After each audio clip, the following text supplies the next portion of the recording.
इस वीडियो में हम SSC board examination 2024 subject science में सेक्शन डी में कुछ इम्पोर्टेंट क्वेश्चंस जो पूछे जाते हैं वो मैंने आपके लिए निकाले हैं। अगर आपको ये वीडियो पसंद आए तो वीडियो को लाइक कीजिए और अच्छे अच्छे कमेंट लिखिए और ज़्यादा से ज़्यादा बच्चों को शेयर कीजिए जिससे वे सेक्शन डी के अंदर अच्छे नंबर ला सके। तो क्वेश्चन नंबर 47 और 48 जो चैप्टर नंबर 2 में से पूछा जाता है उसके लिए मैंने कुछ इम्पोर्टेंट क्वेश्चन निकाले हैं, जिसमें पहला क्वेश्चन है पीएच मापक्रम पर टिप्पणी लिखो। नंबर 2 दैनिक जीवन में पीएच का महत्व समझाइए। अब दैनिक जीवन में पीएच के महत्व में ए भोजन में पीएच का महत्व, बी जमीन में पीएच का महत्व, सी दांतों के क्षय में पीएच का महत्व। तीसरा प्रश्न है निम्नलिखित पदार्थों की बनावट समीकरण सहित और उसके उपयोग लिखिए। एक प्रश्न बनावट और उपयोग वाला पूछा जाता है तो हमारे बुक के अंदर कुल 5 बनावट और उपयोग दिए गए हैं। पहला सोडियम हाइड्रोक्साइड की बनावट, नंबर 2 खाने के सोडा की बनावट, नंबर 3 विरंजक चूर्ण की बनावट, यानी विरंजक चूर्ण यानी कि जिसको हम ब्लीचिंग पाउडर भी कहते हैं। चौथी धोने के सोडा की बनावट, पांचवी प्लास्टर ऑफ पेरिस की बनावट। तो ये 5 बनावट हमारे बुक के अंदर दी गई है, ये आपको याद कर लेनी है। इसमें समीकरण लिखना बहुत ज़रूरी है। चौथा प्रश्न है दानेदार जिंक की तनु सल्फ्यूरिक अम्ल के साथ अभिक्रिया का प्रयोग समझाइए। ऐसा प्रश्न भी बोर्ड में पूछा गया है। पांचवा प्रश्न है सोडियम कार्बोनेट की तनु HCl के साथ अभिक्रिया का प्रयोग समझाइए। छठा प्रश्न है अम्ल के रासायनिक गुणधर्म समीकरण सहित समझाइए।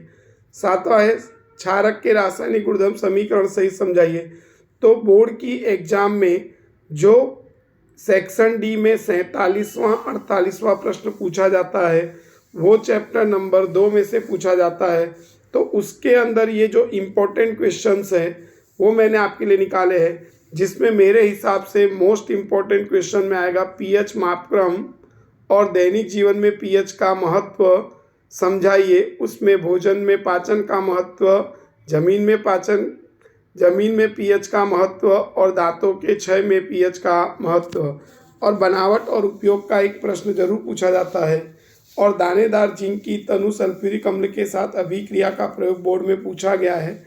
और सोडियम कार्बोनेट की तनु हाइड्रोक्लोरिक एसिड के साथ अभिक्रिया का प्रयोग, ये प्रश्न आपको खास कर लेने हैं। उसके बाद आपको छठा और सातवां प्रश्न आपको करना है, क्योंकि ये प्रश्न जो ऊपर वाले 5 है वो बोर्ड में पूछे जा चुके हैं। क्वेश्चन नंबर 49 के लिए आपको इम्पोर्टेंट क्वेश्चन जो चैप्टर नंबर 4 में से पूछा जाता है उसमें पहला प्रश्न है कार्बन किन 2 गुणधर्मों के कारण अधिक संख्या में यौगिक बनाता है समझाइए। दूसरा हाइड्रोकार्बन यौगिक किसे कहते हैं, हाइड्रोकार्बन यौगिक का वर्गीकरण समझाइए। तीसरा प्रश्न है समावयवता किसे कहते हैं, ब्यूटेन एवं पेंटेन के समावयव बनाइए। चौथा प्रश्न है प्रकार्यात्मक समूह किसे कहते हैं, किन्हीं 3 प्रकार्यात्मक समूह के नाम, सूत्र और उदाहरण दीजिए। पांचवा प्रश्न है समजातीय श्रेणी किसे कहते हैं, समजातीय श्रेणी की लाक्षणिकता लिखो। छठा प्रश्न है एथेनॉल के भौतिक रासायनिक गुणधर्म और उपयोग लिखो।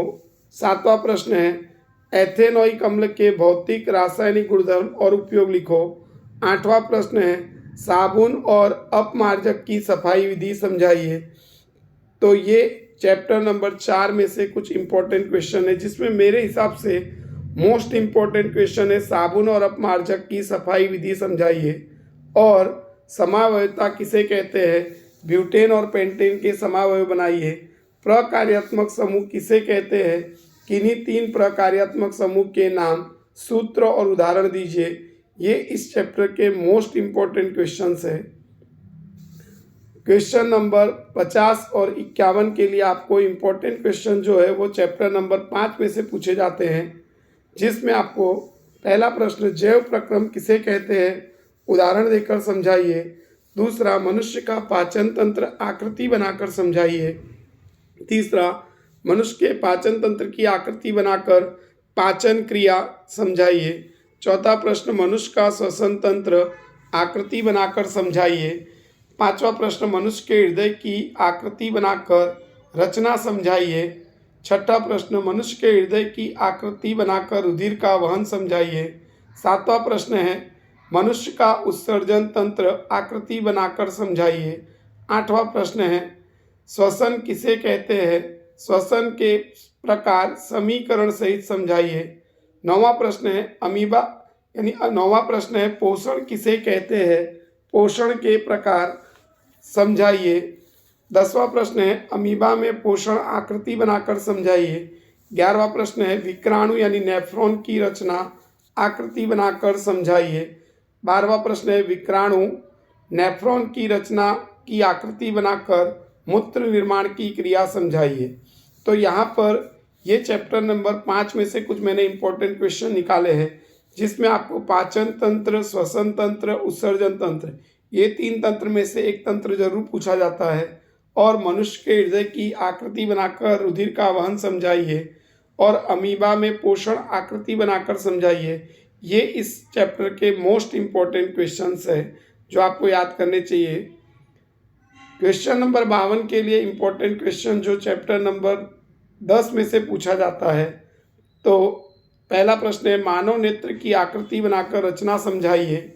नंबर 2, मानव नेत्र की आकृति बनाकर उनके भागों के कार्य बताइए। तीसरा प्रश्न है निकट दृष्टि दोष किसे कहते हैं, उसके उत्पन्न होने का कारण और निवारण समझाइए। चौथा है दीर्घ दृष्टि दोष किसे कहते हैं, उसके उत्पन्न होने के कारण और निवारण समझाइए। पांचवा प्रश्न है कांच के प्रिज्म द्वारा श्वेत प्रकाश का विक्षेपण समझाइए। छठा प्रश्न है इंद्रधनुष की रचना आकृति बनाकर समझाइए। सातवां प्रश्न है वायुमंडलीय अपवर्तन किसे कहते हैं, उदाहरण देकर समझाइए। आठवां प्रश्न है तारे क्यों टिमटिमाते हैं समझाइए। तो ये 52 नंबर के क्वेश्चन के लिए आपको चैप्टर नंबर 10 में से इतने क्वेश्चन करने हैं। क्वेश्चन नंबर 53 के लिए इम्पोर्टेंट क्वेश्चन जो चैप्टर नंबर 12 में से पूछा जाता है। पहला प्रश्न है चुंबकीय क्षेत्र रेखा किसे कहते हैं, चुंबकीय क्षेत्र रेखाओं की लाक्षणिकता समझाइए। नंबर 2, परिनालिका यानी सोलेनॉइड किसे कहते हैं, उसके द्वारा उत्पन्न चुंबकीय क्षेत्र समझाइए। तीसरा प्रश्न है घरेलू विद्युत परिपथ की आकृति बनाकर समझाइए।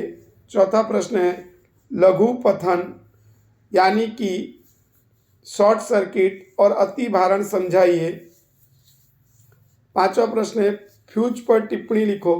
और छठा प्रश्न है विद्युत का उपयोग करते समय क्या सावधानी रखनी चाहिए। क्वेश्चन नंबर 54 के लिए इम्पोर्टेंट क्वेश्चन जो चैप्टर नंबर 13 में से पूछा जाता है।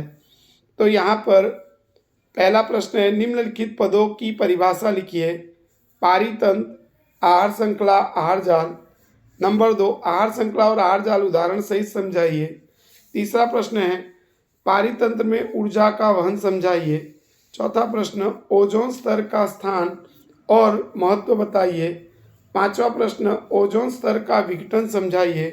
छठा प्रश्न ओजोन स्तर में कमी के कारण कौन से कदम उठाए गए हैं। तो ये भी प्रश्न मोस्ट एमपी है। सातवां प्रश्न है कचरा किसे कहते हैं और उसके 2 प्रकार समझाइए। आठवां प्रश्न है जैव निम्नीकरणीय और अजैव निम्नीकरणीय कचरा समझाइए। नौवां प्रश्न कचरा निकाल की समस्या को कम करने के लिए आप अपना क्या योगदान देंगे। 10वां प्रश्न पारितंत्र के घटक समझाइए। और 11वां प्रश्न है जैव आवर्धन अर्थात जैव विशालन समझाइए। तो ये मैंने कुछ सेक्शन डी के लिए आपके लिए जो इम्पोर्टेंट क्वेश्चन है चैप्टर वाइज वो निकाले हैं। सेक्शन डी में हमको कुल प्रश्न पूछे जाते हैं 8 और हमको लिखने होते हैं 5। तो अगर हम ये सब प्रश्न याद कर लेते हैं तो हम आसानी से 5 प्रश्न लिखकर, ये सेक्शन 20 नंबर का है, तो हम अच्छे से अच्छे अंक इसमें प्राप्त कर सकते हैं। तो ये मैंने आपके लिए जो क्वेश्चंस चैप्टर वाइज निकाले हैं, तो ये आप याद कर लीजिए। और अगर आपको मेरा ये वीडियो और मेरा ये प्रयत्न आपको अच्छा लगा हो तो चैनल को सब्सक्राइब कीजिए और वीडियो को लाइक कीजिए। थैंक यू, धन्यवाद।